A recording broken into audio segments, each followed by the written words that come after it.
starting my quantum series today with something that I bang about a lot on my story, and that is God is an energy. So if we start at the very beginning, we've got macro and micro. And micro is the very, very small. It's the quantum. It's the subatomic particles, the things that you need to look at with a microscope, and they just get smaller and smaller and smaller and smaller. The further the look, the smaller things get. The more that technology advances and they're able to see a little bit smaller, they always find that there's always something smaller. It's just goes on infinitely, the same as that way it goes on infinitely as well. So then the macro, the cosmos, is way out in the universe, the absolutely ginormous, the sun, the black holes, yeah. And the macro is made up of the micro. The cosmos is made up of the quantum. The quantum is at the base and the foundation of absolutely everything, yeah. And the ancient civilizations knew this. They had this knowledge. Their wisdom says that at the base of everything, yeah, there's a fundamental energy, and that is life force energy. It also gets called prana, chi. The Egyptians called it ka. It also gets called ki. And that energy is all around us, flows everywhere, flows through us, flows through our chakra system. It created absolutely everything, continues to create everything. And the problem that we have, what we created as logical thinkers, is when we tried to work all this out and we took science, we separated it, but it's all interconnected. It's all one. It's interrelated, and it's a web of everything together. And we separated it all, and we said, okay, so I'm going to study on this one little part, which is biology or physics or chemistry or geology, and it got split up into different sections, and it got separated, and it lost its interconnectivity that the ancients understood, and we are starting to understand a little bit more now. So we've got space-time. This is where it's going to be taken up a notch, and it gets a little bit more difficult to understand, but I'll try to the best of my ability to explain it to you.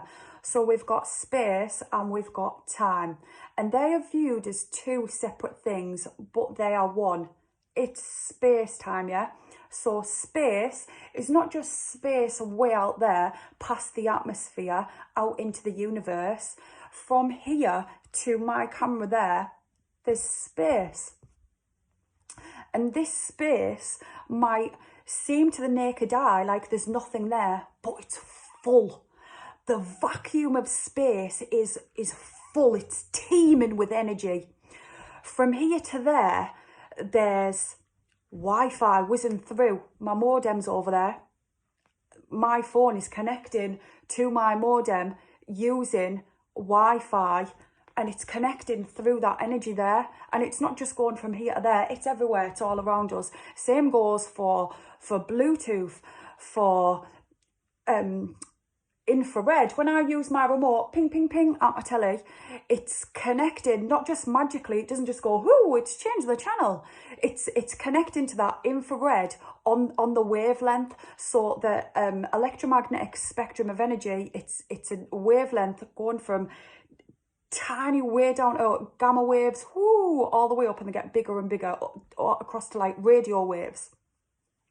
And it connects to that energy because it's all around us, it's everywhere. But it's not just that in there. Just think about it. What have I just breathed in and breathed out there? Oxygen, carbon dioxide. There's also argon, nitrogen.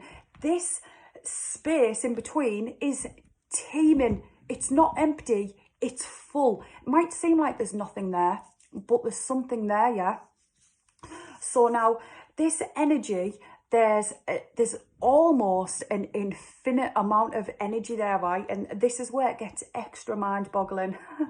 So the vacuum of space is is fluctuating with an energy of 10 to the 93 grams per centimetre cubed.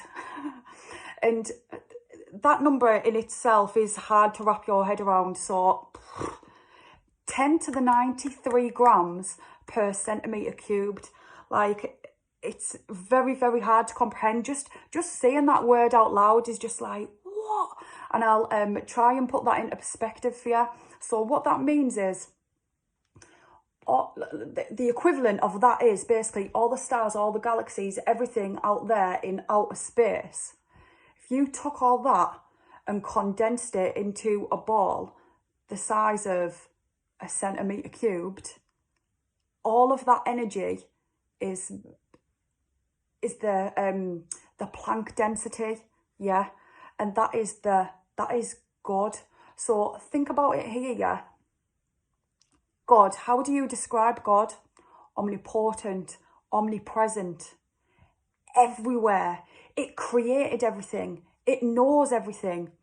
And that's what this energy is that created everything, this chi, this prana, this life force energy. And right now, we don't know where that came from, how that came about. We know that the universe was created by the Big Bang, but we don't know what created the Big Bang, how the Big Bang started. Yeah, so that's where we're up to now in finding out how the universe was created. But that's how God is an energy. It's this life force energy that we have within us, without us.